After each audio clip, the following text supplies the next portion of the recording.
So, good day sa inyo. Magkakaroon ulit tayo ngayon ng bagong morning revival preview. At ang schedule natin ay week 1, Saturday. Dito sa MR natin, meron tayong dalawang verses. Babasahin ko. Matthew 9:17 at 1 Corinthians 12:12. Neither do they put new wine into old wineskins. Otherwise, the wineskins burst, and the wine pours out, and the wineskins are ruined. But they put new wine into fresh wineskins, and both are preserved. For even as the body is one and has many members, yet all the members of the body, being many, are one body, so also is the Christ. So dito ngayon, magkakaroon na naman tayo ng isang bagong presentation ng kung ano si Kristo sa atin. So mapapansin niyo sa unang verse, binanggit dito yung new wine, bagong alak na dapat ilagay sa isang bagong sisidlang balat. So hindi siya pwedeng ilagay sa lumang sisidlang balat kasi yung alak meron siyang vigor o tinatawag nating fermentation power. Sumisingaw to, malakas ang pressure nito. Pag luma yung balat sa sabog yan, hindi niya kakayanin yung pressure ng alak. Kaya yung iba nga tinatawag, may spirit daw yan. So yan yung yung tinatawag nating pressure. Kasi fermented yan eh. Kaya meron tinatawag na singaw yan na malakas. Lalo pag nakasara na yan, naiipon yung kanyang pressure sa loob. Hindi pwede yung lumang sisidlang balat, masisira yan. Sayang yung alak. Kaya sinasabi rito, yung bagong alak, nilalagay nila sa isang bagong sisidlang balat para hindi masira, pareho silang ma-preserve. Kaya dito sa topic natin, ang ating titulo na gagamitin sa Panginoon, siya ay ang bagong alak. Yung susunod na verse sabi rito, for even as the body is one and has many members, yet all the members of the body, being many, are one body, so also is the Christ. Kaya ang Ecclesia ay isang katawan lamang. Sinasabi sa atin ang Ecclesia na siyang katawan ni Kristo ay isang katawan na maraming mga sangkap. At ang buong katawan ay si Kristo rin. Kaya sabi niya, bagamat maraming mga bahagi ang katawan, maraming bahagi, isang katawan lang, at siya din ay si Kristo. Ngayon magbabasa na ako para mas maintindihan natin yung bagong talinhagang binabanggit dito. Na ang bagong alak dapat nilalagay sa isang bagong sisidlang balat. The Greek word translated new in Matthew 9:17 is neos, which means new in time, recent, newly possessed. The new wine here signifies Christ as the new life, full of vigor, steering people to excitement. The new wine is Christ's cheering life. The divine life is likened to wine that has a cheering strength. When we receive His life, it works within us all day long to stir us up and to excite us. This new wine strengthens us, energizes us, and makes us very happy. So yan yung new wine. Parang yung sinasabi nga natin, yung alak may cheering effect yan eh. Kaya sa mundo, yung mga nakainom ng alak, ang saya-saya nila. May cheering kasi yan eh. Merong may isang parang energizer siya sa loob. Meron siya vigor. Kaya yung mga nakainom, napaka-excited. Hindi mo mapigil, kumakanta, sumasayaw. O, kaya lang, hindi yan ang alak na binabanggit natin. Ayun, yung alak na physical ay paglalarawan lang ng sa Panginoon na tunay na alak o isang bagong alak, no, sa loob ng buhay ng Panginoon. Na ang mga believer, nung matikman nila itong bagong alak na ito, sumaya din ang buhay nila, pero tamang saya. Yun yung saya na hinahanap natin. Kaya madalas sinasabi natin, dapat ang saya natin ay ang Panginoon.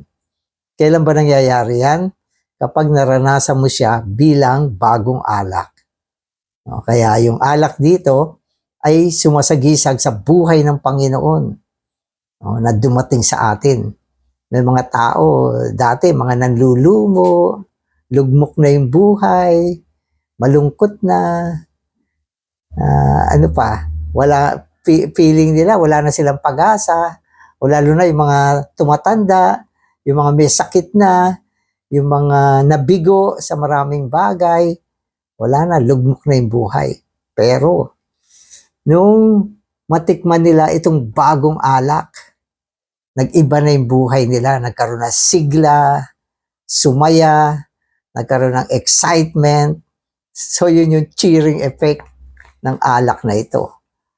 Amen. The Lord said that we should not put new wine into old wineskins. The old wineskin signifies religious practices, such as the fasting maintained by the Pharisees, who were of the old religion, and by the disciples of John, who were of the new religion. All religions are old wineskins. So, ibig sabihin, yung mga religious gathering, hindi nila kaya yung sigla na meron ang Panginoon. Hindi nila kaya. No, yung may kaya lang yan, yung bagong wineskin na sinasagisag ng eklesiya. Halimbawa, yung mga meeting, sobrang saya. Hindi mapigil, napapasigaw yung tao. Nagre-release ng spirit. No, hindi mo pwedeng dalhin sa religion yan. Magagalit yung mga nandun. Kasi yung religion, gusto nila mas taimtim. Tahimik, taimtim. Huwag masyadong masigla, walang excitement. So, ganun ang gusto nila. Kaya hindi kaya ng lumang sisidlang balat, no, yung cheering effect ng Panginoon.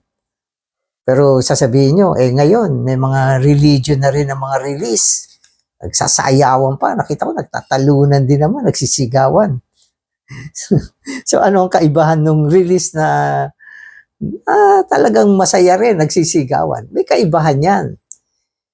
Diba? So, mapapansin ninyo, sa mundo, meron din naman mga lugar na yung mga tao sumisigaw, tumatalon, gumugulong. Ano yan? Yan ay buhay kaluluwa. Ang sinasabi natin, ang totoong pagsasaya ay nanggagaling sa espiritu. So, yan ang totoo. Ang ibig sabihin, ang nagpapasaya, solid, pure, yung spirit talaga.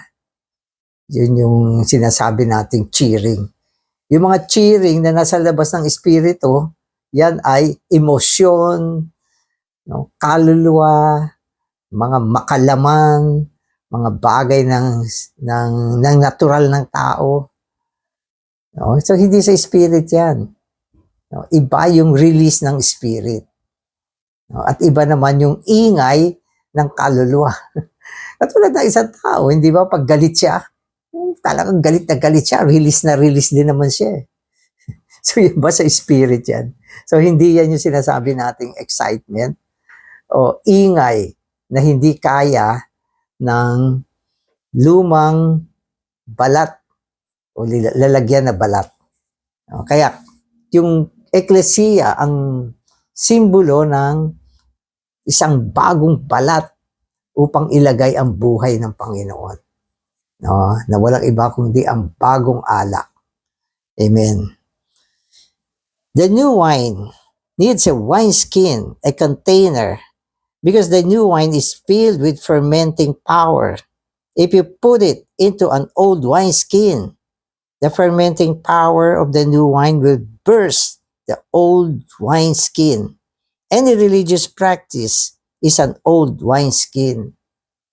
Amen. So, ang religion, inuulit natin, ay siyang sinasagisag nung lumang lalagyang balat. Luma na yan malutong na yan. At marupok na yan. So, ibig sabihin yan, ang religion, hindi niya kaya yung lakas at puwersa ng kapangyarihan ng buhay ng Panginoon. Kaya, kung tutuusin, ang religion, mas gusto nila yung katahimikan. So, may mga nakita pa akong religion na mas gusto nila yung umiiyak, yung emotional. Kaya yung mga mga leader na emotional, mas gustong-gusto nila. Pero ang Panginoon, iba siya pag dumating siya. Merong pagre-release ng Espiritu. Merong cheering na nanggagaling sa Panginoon bilang bagong alak. Kaya sa eklesiya mo lang pwedeng gawin yan. At tamang-tama yung eklesiya para dyan. At tamang-tama na ang eklesiya, lalo na yung pagpupulong ng eklesiya, dito talaga makikita mo yung pagre-release, yung cheering effect ng buhay ng Panginoon. Amen. Amen. The Greek word for fresh in Matthew 9:17 is kainos, which means new in nature, quality or form, accustomed, unused, hence fresh. The fresh wineskins signify the church life in the local churches as the container of the new wine, which is Christ himself as the exciting life. The kingdom people are built into the church, and the church is expressed through the local churches in which the kingdom people live. Amen. So, pag sinabi natin church o church meeting, particularly, ito ay tumutukoy sa eklesiya lokal. Sapagkat ang eklesiya lokal ay ang practical na church life na kung saan ang mga kapatid, mga believer, ay nagsasama-sama para sa pagtatamasa sa Panginoon ng sama-sama. So, yan yung tinatawag nating eklesiya lokal. At ang pagpupulong naman ng mga Kristiyano, pwede natin sabihin, ay isang exhibition ng sigla ng Panginoon. So, diyan ini-exhibit mo yung sigla, kung gaano ka-excite ang isang believer. At hindi mo pinipigilan. Mas release, mas okay. Kaya yun yung practical church life na kung saan nakikita ang cheering effect ng bagong alak. Parang lahat nakainom. Nagsama-sama nakainom ng bagong alak. So ganun ang meeting. Bawat isa, ayun, nagre-release ng espiritu. At binabanggit dito, yung church life na sinasabi natin, yung wineskin, ay yung mga tao. So, hindi yung, hindi separate ang wineskin sa mga tao. Ang church life na binabanggit natin dito, ay yung mga believer, nagsama-sama, binubuo ng isang sisidlan para sa bagong alak. At yung bagong alak na ihahayag sila. Yung kanyang sigla, yung kanyang vigor, fermenting power na ihahayag. Kaya yan yung meeting ng eklesiya lokal. Kasi kung ang eklesiya ay hindi eklesiya lokal, walang expression. Kaya kailangan may mga eklesiya lokal. Ang eklesiya lokal ay one city, one church, Yan ang eklesiya lokal. Mga kapatid na nagsasama-sama sa isang city. Bilang isang new wine, fresh, new wineskin upang ihayag ang Panginoon. So yan yung wineskin. They are regenerated persons who constitute the body of Christ and become the church. The body of Christ as His fullness is also called the church, the Christ. So pag sinabi natin the church, the body of Christ, ito ay binubuo ng lahat ng mga naisilang na muli ng Diyos. Kapag ang isang tao, hindi siya naisilang na muli, hindi siya nanampalataya sa Panginoon, wala siyang buhay ni Kristo, wala siyang espiritu ni Kristo sa loob niya, hindi siya bahagi ng eklesiya na katawan ni Kristo. Kaya pag sinabi natin new wineskin, ito ay tumutukoy sa eklesiya na siyang katawan ni Kristo, na binubuo ng lahat ng mga tao na may buhay ng Panginoon. So hindi natin ginagamit yung salita ngayon na Kristiyano. Kasi ang Kristiyano nakakalito eh. Katulad sinasabi nila, bansang Kristiyano. Para sinasabi mo lahat ng tao sa bansa na yan ay Kristiyano o believer. Kaya mas binibigyan natin ng pansin yung salitang eklesiya. Kasi ang eklesiya ay katawan ni Kristo. At ang katawan ni Kristo ay binubuo ng mga believer na may buhay ni Kristo. Kaya naging katawan ni Kristo kasi bawat isa ay may buhay ni Kristo. Pag walang buhay ni Kristo, hindi siya bahagi ng katawan ni Kristo. Kaya kailangan malinaw tayo, ano ba yung eklesiya? Na siya sinasagisag ng fresh wineskin o yung sariwang sisidlang balat na nilalagyan ng alak.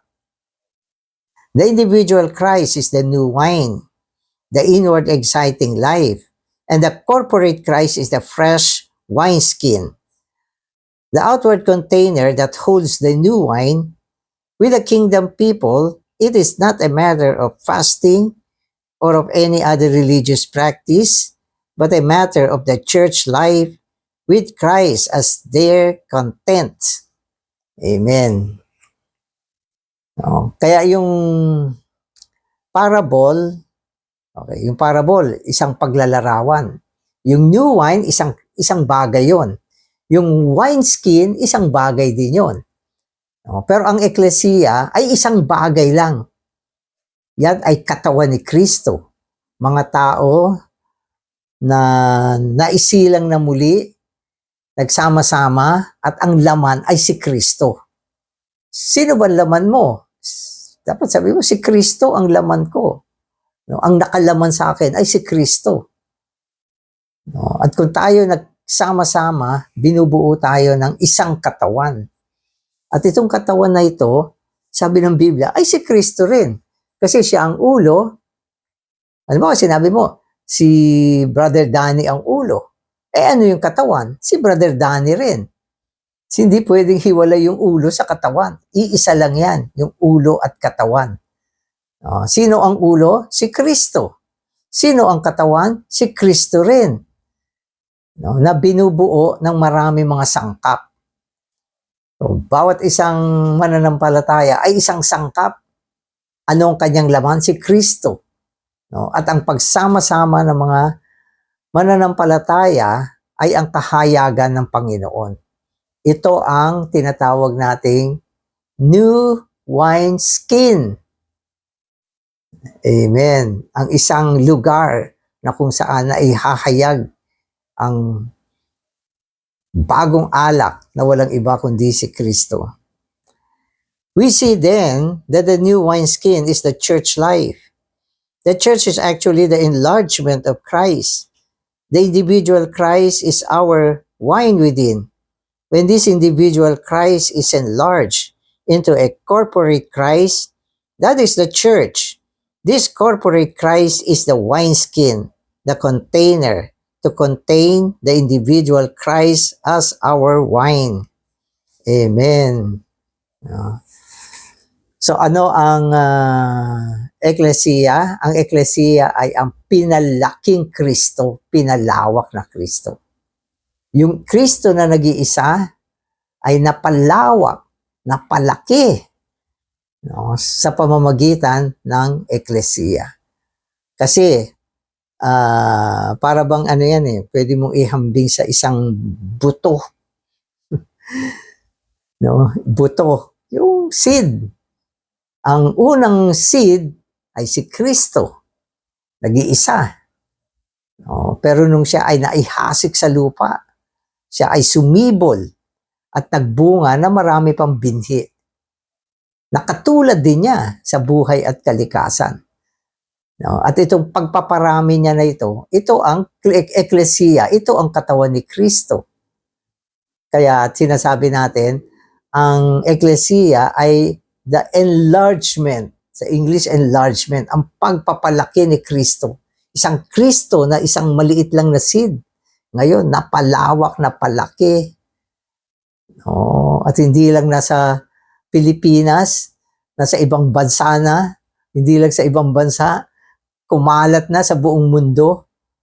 Sinakop na niya ang buong daigdig. At sabi ng propesiya sa Biblia, isang araw yung gospel of the kingdom ipapahayag sa lahat ng sulok ng mundo. Ang ibig sabihin, si Kristo sa kanyang kalawakan, pupunuin niya ang buong sangkalupaan. At ito ay ang kahayagan ni Kristo. Si Kristo na nag-iisa ay nailaman sa isang bagong balat na sisidlan.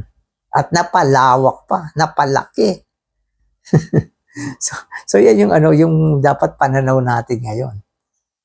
Ang Panginoon, pinalaki niya ang kanyang sarili, pinalawak niya. Inahalin tulad ito, sabi ng Biblia. Siya ay katulad ng isang butil ng trigo na naihasik. At nabuhay na muli. Sa kanyang pagkabuhay na muli, siya ay nagbunga na marami mga binhi. Kaya ito yung eklesiya. Hindi ito organization.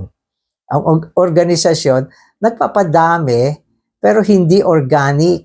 Organize yan. Organisasyon yan. Walang buhay. Amen. Amen. We read in 1 Corinthians 12:12, not only that the members composed together are the one body, but that this body is Christ. How? Speaking in a practical way, is Christ the body? He is the body because the body is composed of so many members who are filled with Christ. Christ is in you. Christ is in me. Christ is in every one of us. We all have Christ within. Kaya yung church, sinabi niya, ito yung one new man. Ang one new man is Christ. Okay, is Christ who is all and in all. Who is all? Ibig sabihin, si Kristo. Lahat ay si Kristo. And in all, si Kristo ay nasa lahat. So dalawa, all, lahat.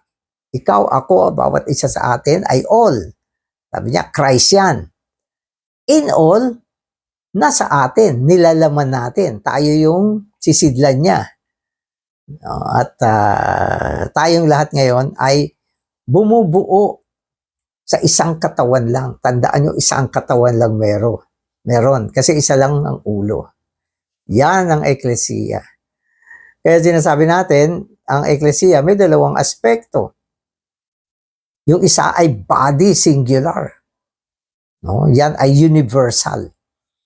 At itong namang universal body na ito, kailangan niya ng isang practical na expression. Yan naman yung mga local church. Kung walang local church, walang expression yung universal body. Pero bilang marami mga eklesiya lokal, tayo ang procedure upang maitayo ang universal church, ang isang katawan ni Kristo. Kaya yung topic dito Bagamat ang titulo niya ay ang bagong alak. No? Kasi itong MR natin dito sa buong linggong ito ay tumutukoy sa iba't ibang titulo ng Panginoon. No? Kaya dito sa topic na ito, siya yung bagong alak.